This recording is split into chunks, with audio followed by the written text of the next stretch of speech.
जय Shri Krishna to all. Welcome to our YouTube channel commerce classes by Anoop sir. मैं हूँ प्रियंका मिश्रा। तो पहले के लेक्चर में हमने किस चीज के बारे में पढ़ा था?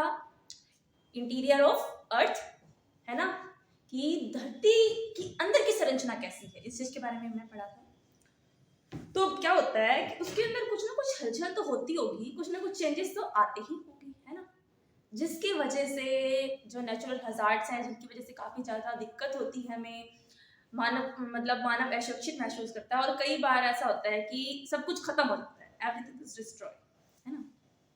तो किस वजह से होता है? वो सभी कहाँ है, मतलब अर्थ के अंदर जो अंदर आंतरिक संरचना है उसमें कुछ ना कुछ चेंजेस होते होंगे, है ना। जिस गॉड को हम मानते हैं उसका भी तो मेन पॉइंट यही रहता है, गॉड जो जनरेट करता है, ऑब्जर्व करता है, फिर हमें डिस्ट्रॉय करता है ना। तो मेन बात क्या है कि इंटीरियर स्ट्रक्चर जो है अर्थ की, उसमें कुछ ना कुछ चेंज होते हैं, जिसकी वजह से बाद में डिस्ट्रक्शन होती है, डिस्ट्रॉयमेंट होती है और सब कुछ नष्ट हो जाता है। तो आज हम उसी के बारे में पढ़ेंगे कि नेचुरल हजार्ड्स क्या होते हैं, उनका हमारी लाइफ पर क्या इफेक्ट पड़ता है ना।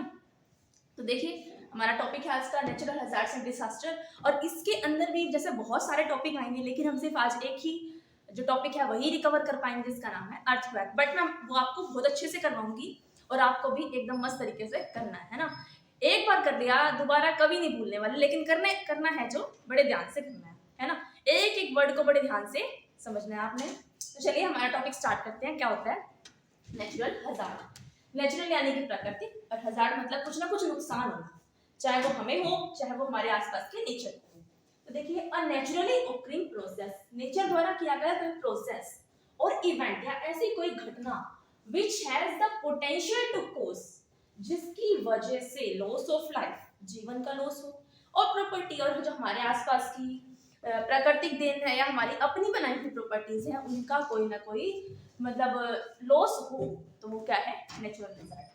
अब हजार्ड्स जो है वो नेचुरल भी हो सकते हैं और मैन मेड भी हो सकते हैं, यानी कि हमारे द्वारा बनाए गए भी हो सकते हैं। यानी कि हमारे द्वारा कैसे हम बम विस्फोट वगैरह कर दें, या न्यूक्लियर पावर का यूज करते हैं, या मैक्सिमम वाटर को जो डैम वगैरह बनाते हैं ना, जिनकी वजह से ऐसा हो सकता है। तो फिलहाल हम किसके बारे में पढ़ेंगे, नेचुरल हजार्ड्स के बारे में।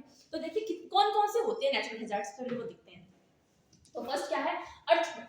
अर्थक्वेक के बारे में सबको पता है, भूकंप आते हैं जिसकी वजह से बड़ी बड़ी बिल्डिंग्स वगैरह गिर जाती हैं। क्यों गिरती है? क्योंकि उनकी नींव जो है ना, उसके अंदर कुछ ना कुछ कमजोरी आ जाती है। फिर आता है सुनामी। सुनामी की वजह से ऐसा होता है, वोल्केनोज यानी कि ज्वालामुखी अगर फटती है तो भी तो काफी नुकसान होता है हमें। नेक्स्ट, मास फास्टिंग, कहीं पर किसी वजह से बहुत बड़ा नुकसान हो जाए। नेक्स्ट, हॉरिकॉनस, जो बड़े बड़े बवंडर आते हैं, तूफान आते हैं। लाइटनिंग यानी कि बिजली का गिरना। टोरेंडोज, बादल का फटना। ट्रॉपिक स्टॉर्म, जो बड़े बड़े चक्रवाती तूफान आते हैं समुद्र वगैरह के अंदर। लैंडस्लाइड यानी कि जमीन का खिसकाव। मेटेराइट्स, फ्लोटिंग यानी कि बाढ़। डिसर्टिफिकेशन, ड्राफ्ट यानी कि सूखा। वाइल्ड लाइफ, जंगलों में आग लगना। ब्लिजार्ड्स, बर्फ का तूफान यानी कि बर्फीले तूफान। हम कभी बर्फीले एरियाज में जाते हैं जब सर्दी पड़ रही होती है, जैसे आजकल जाओ तो वहां पर क्या होता है, बर्फ जो है वो गिर रही होती है। और उसके बाद आता है अवेलचेंस यानी कि हिमस्खलन। तो ये चीजें क्या है, हमारे नेचुरल हजार्ड से नेचर के द्वारा जो खुद से होती है, यानी कि इसमें हमारा कोई हाथ नहीं होता। जो भी काम हो रहा है वो नेचुरली हो रहा है ना। तो सबसे पहले हमें इस चीज को पढ़ने से पहले क्या जानना होगा, हजार्ड क्या होती है और डिजास्टर क्या होती है। हजार्ड यानी कि कोई ना कोई ऐसा जोखिम जो शॉर्ट टाइम पीरियड के लिए हो रहा है, उससे मतलब नुकसान तो हो रहा है पर एक बड़े लेवल पर नहीं हो रहा है, यानी कि स्मॉल लेवल पर हो रहा है।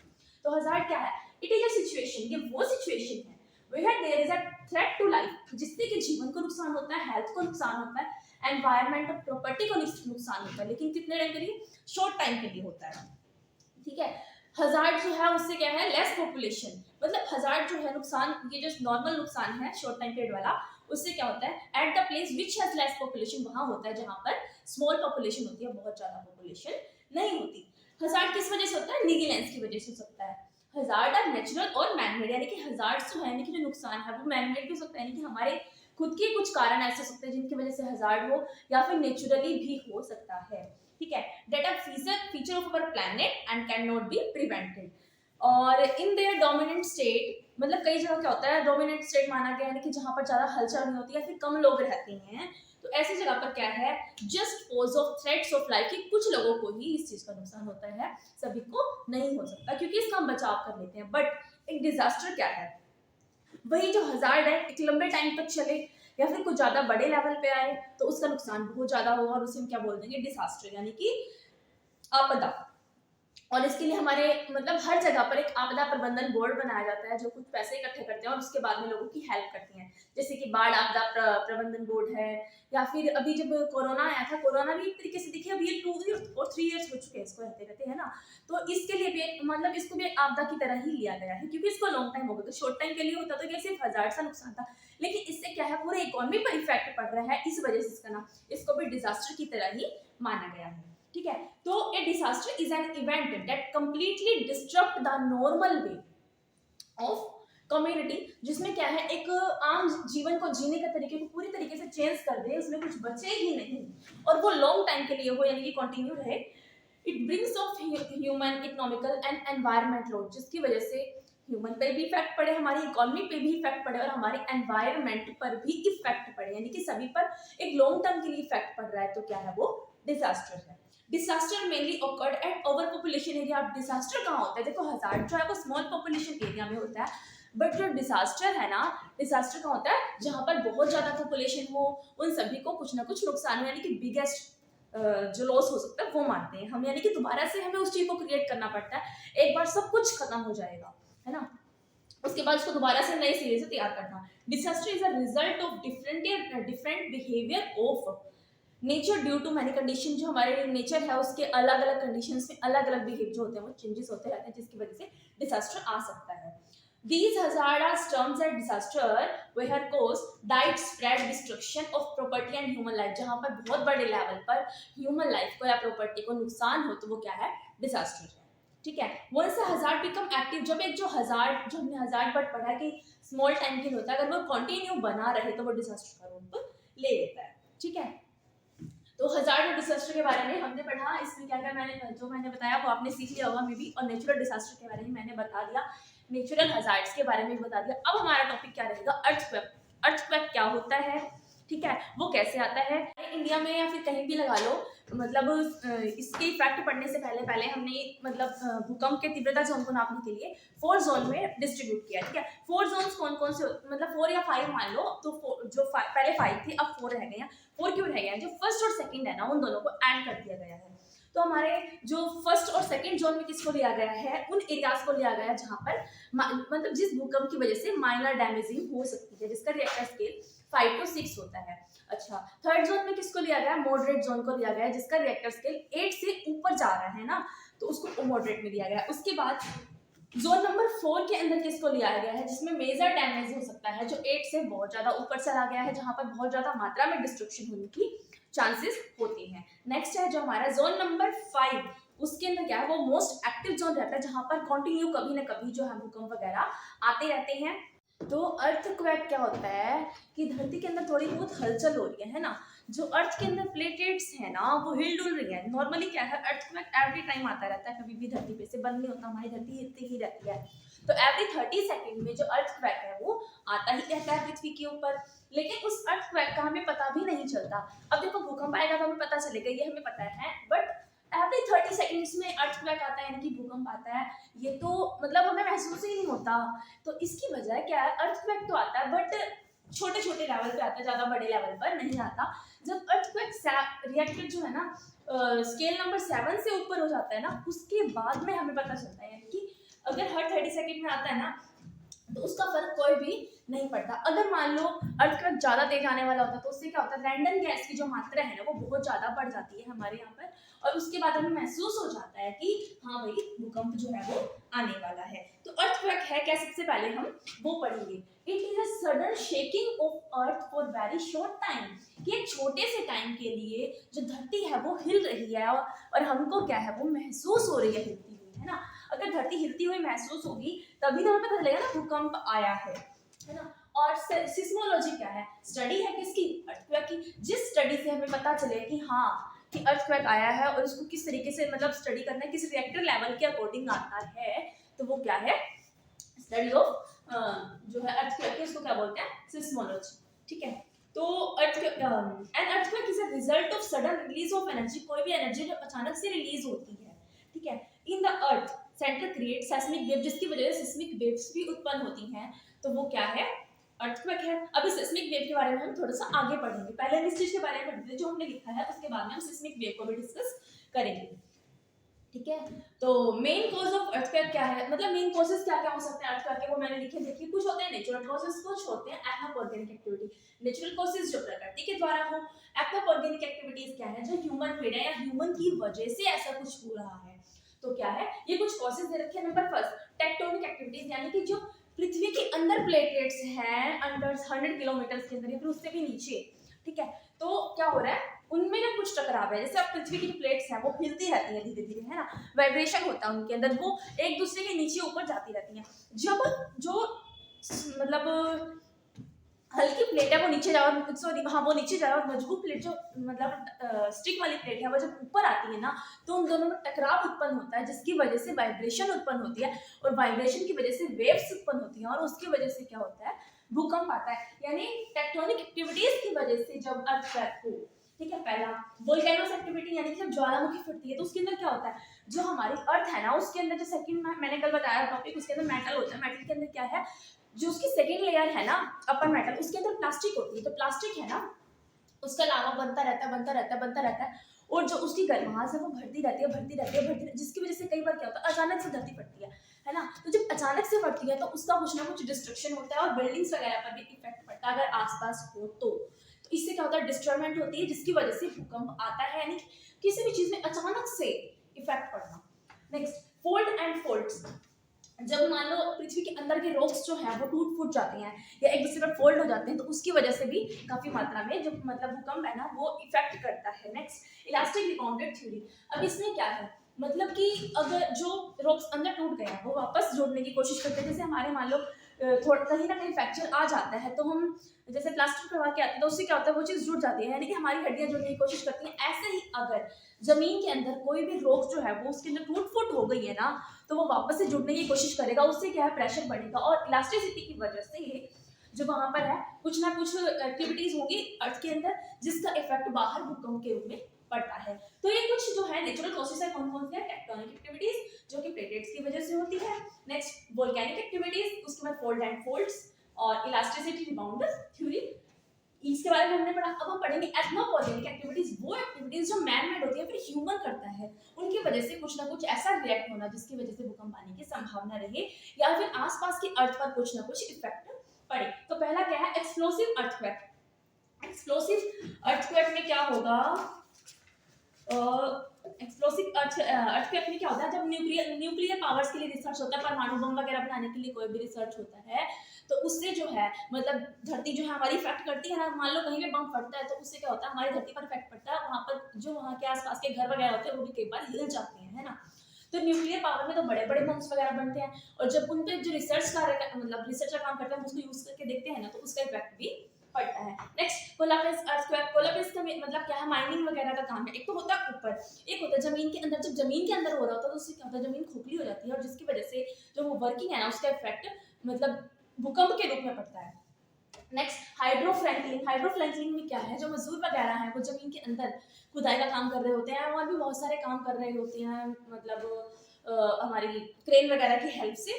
तो जो जमीन है वो अंदर अंदर खाली हो जाएगी, उससे उससे क्या होगा, भूकंप आने की संभावना रहती है। नेक्स्ट रिजर्वर इंक्लूड सिस्मेटिक, यानी कि जो पानी है ना अंदर, अगर वो बहुत ज्यादा मात्रा में हो जाए जमीन के अंदर, तो उसका जो बहाव है ऊपर की तरफ होगा, जिससे धरती वगैरह फटना शुरू हो जाएगी, और उसकी वजह से भी भूकंप आने की संभावना रहती है। तो कुछ ही केसेस थे एक्वाफॉर्गेनिक, कौन कौन से, एक्सप्लोसिव अर्थक्वेक, कोलाप्स अर्थक्वेक, हाइड्रोफ्रैंकलिंग, और रिजर्वर इंक्लूड सिस्मिसिटी। तो मैंने आपको नेचुरल कॉजेस बताए, एक्वाफॉर्गेनिक कॉजेस बताए, किस चीज के, अर्थक्वेक के, ठीक है। अब हम मेन पॉइंट देखते हैं कि अर्थक्वेक आता कहां से है। तो देखिए मैं आपको चार्ट बना के दिखाती हूँ उसके अकॉर्डिंग, ठीक है। मैंने स्पेस तो छोड़ा ही नहीं, चलिए फिर भी देख लेते हैं प्लेट्स के बारे में, ठीक है। तो नंबर फर्स्ट क्या है, मतलब हमारी अर्थ में मान लो कुछ ऐसे है, ठीक है। तो ये यहाँ पे फोकस पॉइंट है, फोकस यानी कि जहां से जो ये भूकंप है वो आना स्टार्ट हो रहा है, ये फोकस पॉइंट है, यहाँ से भूकंप आना स्टार्ट हो रहा है। तो मेन पॉइंट ये है, इसके ऊपर डायरेक्ट ऊपर क्या है, एपिक सेंटर बना हुआ है। एपिक सेंटर यानी कि जो भी चीज ऊपर है, ये पृथ्वी की ऊपरी परत है, ठीक है। तो यहाँ पर जो एपिक सेंटर है ना, इसका फोकस का इफेक्ट डायरेक्ट एपिक सेंटर पर पड़ेगा, ठीक है। एपिक सेंटर पर पड़ेगा, फिर क्या होगा, जो पृथ्वी की सबसे ऊपर वाली प्लेट है इसको बोलते हैं फोल्ड। यहाँ पर क्या होगा, फोल्ड होगा, जो भी चीज बिल्डिंग है या फिर कोई और चीज बनी हुई है वहां पर फोल्ड प्लान यानी कि उसको दिक्कत होगी और वो टूट फूट जाएगी। क्यों टूट फूट जाएगी, क्योंकि उसकी जो अंदर की नींव है ना, जो फाउंडेशन है वो हिल जाएगी, उसके हिलने की वजह से जो बिल्डिंग है वो गिर जाएगी। सबसे पहले क्या, फोकस। फोकस यानी कि जहां से भूकंप की स्टार्टिंग हुई है, जहां से प्लेटों का हिलना डुलना शुरू हुआ है। अब देखो हमारी अर्थ के अंदर क्या है, टू टाइप्स की प्लेट्स होती हैं, यूं होती है कुछ, ठीक है। जब ये वाली प्लेट्स यानी कि ये मान लो लो वेटेज है और ये है हमारी हाई, अगर ये चीज जब नीचे जा रही है और ये चीज जब उसके ऊपर आ रही है तो इन दोनों के बीच में टकराव की संभावना बनी रहती है। अगर मान लो ये टकरा जाते हैं यहाँ पे इस पॉइंट पे, तो इसको बोलेंगे फोकस पॉइंट, जहां पर इनका टकराव हो रहा है। और टकराव होने की वजह से क्या होता है कि जो भूकंप है वो आ जाता है, ठीक है। तो अभी हमने इस चीज को पढ़ा। और जो ये लाइंस होती है इनको क्या बोलते हैं, फोल्ट लाइन बोलते हैं। फोल्ट लाइन यानी कि जहां पर किसी भी वजह से फोल्ट होने के चांसेस जो है वो रहते हैं। और अर्थक्वेक के बाद में क्या होता है, जो फोल्ट मतलब नॉर्मली फोल्ट लाइन ऐसे रहती है पैरेलल में, अगर फोल्ट हो जाए तो ये क्या हो जाएगी, कुछ ऐसे हो जाएगी, मतलब एक दूसरे से ऊपर नीचे यूं लगा लो फिर यूं लगा लो, इस तरीके से टेढ़ी मेढ़ी हो जाती है, ठीक है। क्योंकि वहां पर अर्थक्वेक आ चुका है और वो लाइंस जो है वो उल्टी सीधी हो चुकी हैं। अच्छा, अर्थक्वेक जो 3 टाइप से हो सकता है, कैसे, एक तो जिसका शैलो फोकस पड़ता हो, एक इंटरमीडिएट फोकस वाला, और एक जो डीप फोकस में हो रहा हो। तो सबसे बड़ी वाला शैलो फोकस में होगा, वो कहाँ होगा, अर्थ के ऊपर यानी कि सरफेस पे होगा, यानी कि 70 किलोमीटर तक अर्थ के जो है वो शैलो फोकस हो सकता है। और इसका इफेक्ट जो है ना वो हम सब पर बहुत ज्यादा पड़ता है। क्यों, क्योंकि बिल्डिंग्स वगैरह जो है वो अर्थ के ऊपर होती है, अर्थ के नीचे नहीं होती। और जब ऊपर की तरफ ज्यादा मतलब जो हमारी धरती है उस पर इफेक्ट पड़ेगा, यानी कि जो अर्थ के ऊपर अगर मतलब कोई भी दिक्कत होती है, वहां पर अगर आता है ना शैलो फोकस डेप्थ तो 70 किलोमीटर, तो वहां पर मोस्ट डिस्ट्रक्शन यानी कि ज्यादा से ज्यादा नुकसान की संभावना होती है। इंटरमीडिएट फोकस क्या है, 70 किलोमीटर से लेकर के 300 किलोमीटर तक के बीच में अगर कोई भी चेंजेस हो रहे हैं, कोई भी मतलब फ्लक्चुएशंस हो रही हैं, तो उसका इफेक्ट पड़ता है, उसका इफेक्ट थोड़ा कम पड़ता है यानी कि। और फिर डीप फोकस यानी कि 300 से 700 किलोमीटर के अंदर अंदर पृथ्वी में कुछ हो रहा है, उसका इफेक्ट बाहर की तरफ नहीं आ रहा, तो इसका लार्ज ये मतलब कम डिस्ट्रक्टिव होती है, सॉरी लेस डिस्ट्रक्टिव, इसका इफेक्ट जो है वो कम पड़ता है। क्यों, क्योंकि ये अर्थ के अंदर हो रहा है, अर्थ के ऊपर नहीं हो रहा, ठीक है। तो आपको मैंने अभी क्या बताया है, अर्थक्वेक के बारे में बताया, सिस्मोलॉजी क्या है, उसकी रीडिंग की प्रक्रिया है जिससे हम अर्थक्वेक के बारे में जानते हैं। फिर उसके कॉजेस क्या है, नेचुरल कॉजेस है, ऑर्गेनिक एक्टिविटीज है। फिर जो हमारी प्लेटेट्स हैं उसके बारे में बताया, जो अर्थ के अंदर की होती है, जिनकी वजह से भूकंप आ सकता है। फिर हमने पढ़ा फोकस क्या होता है, फोकस क्या होता है जहां से जो हमारा है अर्थक्वेक का स्टार्टिंग पॉइंट मान लो, और एपिक सेंटर क्या है, जहां से अर्थक्वेक स्टार्ट हुआ उसके ठीक ऊपर जिस चीज के ऊपर उसका इफेक्ट पड़ रहा है, ठीक है, वो जमीन होती है। फिर अर्थक्वेक 3 टाइप्स हो सकता है, shallow focus, intermediate focus, deep focus. इस चीज के बारे में हमने अभी पढ़ा है। अर्थक्वेक की वेव्स को किससे नापते हैं, देखिए स्केल के माध्यम से, है ना। तो स्केल होते हैं हमारे 2 टाइप्स के। पहला है, अगर हमें अर्थक्वेक के मैग्नीट्यूड को नापना है तो किससे नापेंगे, रिएक्टर स्केल से। और अगर उसकी इंटेंसिटी को अगर नापते हैं तो मिरेकल स्केल से। रिएक्टर स्केल कितना होता है, 0 से 9 तक होता है, और मिरेकल स्केल क्या होता है, 1 to 12 तक होता है। 0 से 9 तक में क्या है, जो इसकी इंटेंसिटी है ना, फर्स्ट ऑफ ऑल 0 से 1 में क्या होगा, उसमें हमें कुछ भी फील नहीं होगा, कोई नुकसान नहीं होगा। 1 से 2 में क्या होगा कि थोड़ा बहुत पेट पुड़ जो है हल्के हल्के हिलने लगेंगे। फिर 1 से 2 में थोड़ा सा और, इस तरीके से उसकी जो इंटेंसिटी है वो 10 गुना बढ़ती जाती है। और जैसे जैसे वो रिएक्टर स्केल में 6 से 7 के बीच में आता है तो डिस्ट्रॉयमेंट स्टार्ट हो जाती है, यानी कि बिल्डिंग्स वगैरह हैं जो वो गिरना वगैरह शुरू हो जाते हैं, हिलना डुलना शुरू हो जाती है। और जो जब 3 से 4 के बीच में होता है ना, तो पानी वगैरह में थोड़ा थोड़ा चेंजेस होता है। ऐसे क्या होता है, जो इंटेंसिटी स्केल के बारे में पढ़े हैं, जिसे हम मिरेकल स्केल के हेल्प से मापते हैं, जो 1 to 12 तक होता है, उसमें क्या होता है, जब ये लेवल 5 to 6 का आएगा तो क्या होगा, जो हमारी जमीन के अंदर का पानी है, यानी कि नदियों में, समुद्र में, तालाब में, उसका हिलना डुलना शुरू हो जाएगा। जो पक्षी है उनके अंदर कुछ ना कुछ चेंजेस आने शुरू। आपको पता है, जैसे कोई भी अगर ऐसा काम होने वाला हो, नेचुरल फिनोमिना, तो उस टाइम पे जो बिल्ली वगैरह है वो बोलना शुरू कर देती हैं, और जो कुत्ते वगैरह भौंकना शुरू कर देते हैं, पक्षी जो काफी ज्यादा मात्रा में चहचहाना शुरू कर देते हैं, क्योंकि जो हमसे ज्यादा ना पक्षियों की इस चीज को समझने की क्षमता ज्यादा होती है। वो किसी भी चीज की मतलब कोई भी प्रॉब्लम क्रिएट होने से पहले उस चीज को समझ लेते हैं, है ना। तो उनके हाव भाव को हम देख सकते हैं और उनसे समझ सकते हैं कि ऐसा कुछ होने वाला है। तो देखिए, अर्थक्वेक को हम इन 2 तरीके से मापते हैं। अगर उसका मैग्नीट्यूड मापना है तो हम रिएक्टर स्केल से मापेंगे, और अगर इंटेंसिटी मापनी है तो हम मिरेकल स्केल की हेल्प से मापते हैं। ठीक है। उसके बाद हम आते हैं कि सिस्मिक वेव्स क्या होते हैं। हम सिस्मिक वेव के बारे में पढ़ना चाह रहे थे। तो सिस्मिक वेव देखिए जो मतलब प्लेटेट्स के अंदर चेंजेस हो रहे हैं, उनके अंदर कुछ ना कुछ वेव्स हो रही हैं, तो वो तो अब ये 2 टाइप्स की होती हैं। एक होती है बॉडी वेव, एक होती है सरफेस वेव। बॉडी क्या है, जो हमारे अंदर की संरचना है, यानी कि पृथ्वी के अंदर अगर कुछ चेंजेस हो रहे हैं इंटीरियर पार्ट में, तो उसमें बॉडी वेव्स बोलेंगे। मतलब पृथ्वी के अंदर की संरचना में कुछ तरंगें उत्पन्न हो रही हैं। सरफेस वेव यानी कि जो पृथ्वी के ऊपर हो रही है। तो बॉडी वेव्स हमने 2 पार्ट्स में बांटा है, पी वेव और एस वेव। पी वेव कहाँ होता है, जो पृथ्वी के अंदर सॉलिड है और लिक्विड है, यानी कि प्राइमरी वेव्स जिसको बोलते हैं, जो सबसे पहले शुरुआत में होती है। तो किसके अंदर होती है, उसके सॉलिड पार्ट में भी होती है और लिक्विड पार्ट में होती है। और ये इस तरीके से कुछ पैरेलल रूप में चलती रहेगी, मतलब इसमें जो चेंजेस है वो पैरेलल रूप में ही होते हैं। और एस वेव जो है ना, वो लिक्विड के अंदर होती है और इसकी जो चेंजेस है वो कुछ इस तरीके से होती है। मतलब ये वेव कुछ इस तरीके से चलेगी, ठीक है। तो बॉडी वेव्स में क्या है, जो पृथ्वी के इंटीरियर पार्ट में होती है उसमें प्राइमरी, और एस मतलब सोलो के बारे में हमने पढ़ा, एस वेव के बारे में जिसको हम सेकेंडरी वेव बोलते हैं। और ये सिर्फ किसमें होती है, सॉलिड के अंदर होती है। ये सॉलिड और लिक्विड दोनों के अंदर चेंजेस लेके आती है, जो कि हमारी अर्थ के अंदर का पार्ट है उसकी बात कर रही है। उसके बाद आता है हमारा सरफेस वेव। सरफेस वेव, और इसको हम एल वेव बोलते हैं। एल वेव यानी कि लॉन्ग वेव या लार्ज वेव, ठीक है, जो काफी लंबी तक तरंगें जिसकी उत्पन्न होती है और जो अर्थ के ऊपर होती है, जिससे हमें बहुत भारी मात्रा में नुकसान होता है। तो कह सकते हैं एल वेव जो है वो बहुत ज्यादा डिस्ट्रक्शन वाली होती है, बहुत ज्यादा खतरनाक होती है हमारे लिए, ठीक है। पी वेव से कुछ ज्यादा खतरा हमें नहीं होता। अच्छा, ग्लोबली रूप में क्या बताया गया, अर्थक्वेक का रिजल्ट जो है ना, एवरी ईयर एटलीस्ट 50,000 लोगों को डिस्ट्रॉय करता है। 50,000 लोगों को बहुत ज्यादा नुकसान होता है हर साल। किसकी वजह से, अर्थक्वेक की वजह से, ऐसा माना जाता है। और आपको पता है आज भी हमारे उत्तर प्रदेश के अयोध्या में आज क्या तारीख है, 7 तारीख है ना, 7 जनवरी, फर्स्ट भूकंप आ चुका है। और उसका रिएक्टर स्केल पता क्या रहा है, 4.3 रिएक्टर स्केल रहा है, यानी कि उससे किसी को नुकसान नहीं हुआ।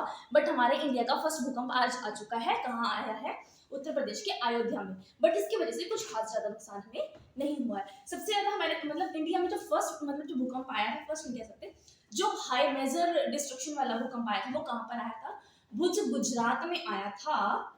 कब, 26 जनवरी सन 2001 में, जिसकी इंटेंसिटी 7.5 रिएक्टर स्केल से भी ज्यादा थी, अमेरिकन स्केल से भी ज्यादा थी। कितने, 7.5 से ज्यादा। उस टाइम पे बहुत ज्यादा डिस्ट्रक्शन हुआ था। और ये हुआ कहाँ था, भुज गुजरात में, गुजरात के भुज में हुआ था। और अदर एक और जो आया है, जो सबसे बड़ा रहा है, 8 अक्टूबर 2005 में आया था, उरी के अंदर आया था। और ये उरी कहाँ है, जहाँ मतलब जम्मू कश्मीर के अंदर, उससे भी बहुत ज्यादा नुकसान हुआ था, बहुत ज्यादा डिस्ट्रक्शन हुआ था, ठीक है। तो यानी कि जब सेवंथ लेवल से 7 नंबर ऑफ स्केल से अगर बढ़ जाता है, तो उससे क्या होता है, बहुत ज्यादा डिस्ट्रक्शन होता है। और अभी हमने किसके बारे में पढ़ा, सिस्मिक वेव्स के बारे में पढ़ा, जो कि 2 टाइप्स की होती है, बॉडी वेव्स और सरफेस वेव। बॉडी वेव में भी 2 टाइप है, पी वेव और एस वेव, ठीक है। और सरफेस वेव में जो है हमारा है एल वेव, ठीक है। और उसके बाद हम क्या मतलब, अब हमें कुछ इसके पॉइंट्स पढ़ रहे हैं, जो कि मतलब सम इंपॉर्टेंट नाम है इस चीज से रिलेटेड। आइसोस्मिल लाइंस, आइसोस्मिल लाइन कौन सी होती है, ये वो लाइन होती है किस चीज की, सरफेस ऑफ अर्थ की, जहां पर जो इंटेंसिटी है, वो 2 प्लेस जहां पर भूकंप की इंटेंसिटी है वो सेम रहे, तो उसे क्या बोलेंगे, आइसोसेस्मल लाइन। और होमोसेस्मल लाइन कौन सी होती है, जहां पर टाइमिंग सेम हो। यहाँ पर क्या है, प्लेस सेम है इंटेंसिटी का, और यहाँ पर क्या है, टाइमिंग सेम है। Joint place where earthquake wave received at same time, मतलब सेम टाइम के अंदर जो वेव्स की सूचना है वो हमें रिसीव होती है, वो क्या है, होमोसेस्मल लाइन। फोरशॉक क्या है, फोरशॉक वो एनर्जी क्रिएट होना, वो कुछ चीजें क्रिएट होना जिसकी वजह हमें पता लगता है कि हाँ भूकंप आने वाला है। नेक्स्ट, अर्थक्वेक के बारे में तो हमने पढ़ ही लिया कि पृथ्वी के अंदर कुछ चेंजेस हो रहे हैं प्लेटेट्स वगैरह में, जिसकी वजह से अर्थक्वेक आ रहा है। और आफ्टर शॉक क्या है, जब वो एनर्जी रिलीज हो गई है, उसकी वजह से काफी सारा डिस्ट्रक्शन हो गया है, बिल्डिंग्स वगैरह गिर चुकी हैं, ठीक है, तो वो चीज होती है हमारी आफ्टर शॉक। अच्छा, भूकंप जब आता है, मतलब कोई भी चीज होती है तो उसके बचाव के उपाय भी कुछ ना कुछ होते हैं। अब भूकंप से बचाव के उपाय क्या है, देखिए सबसे पहली बात क्या है, हमें एकदम सेफ प्लेस पे जाना चाहिए। अच्छा, और भूकंप से हो क्या सकता है वो तो हमें पता ही है, ह्यूमन की लाइफ को लॉस हो सकता है, जंगलों वगैरह में आग लग सकती है, और भी बहुत सारे बड़े बड़े नुकसान हो सकते हैं, लैंड सरफेस में खिंचाव हो सकता है। अच्छा, अब हम इसे बचेंगे कैसे, वो देखिए, एनिमल बिहेव। सबसे पहले क्या है, एनिमल्स को पता लगता है, उनके बिहेव में कुछ ना कुछ चेंजेस आते हैं, जिसको देख के हमें पता लग सकता है। उसके अलावा हम अपने आसपास की चीजों को देख सकते हैं, लाइक ट्रीज को, वाटर को अगर है तो, ठीक है। नेक्स्ट, ग्राउंड जो है हमारा अपलिफ्ट होने लगता है, अपर डाउनवर्ड, है ना। अगर आप क्लास के अंदर है तो भूकंप से कैसे बचेंगे, देखिए, या तो मतलब क्लास में हो, घर में हो, कहीं भी हो, तो सबसे पहली बात हमें शेड लेनी है। कैसे लेनी है? एक मजबूत जगह की, ऐसी जगह पर खड़ा होना है जहां पर कोई भी वायर वगैरह ना हो, ताकि अगर बाई चांस वो गिरे और हमें करंट वगैरह लग जाए तो ऐसा नहीं होना चाहिए।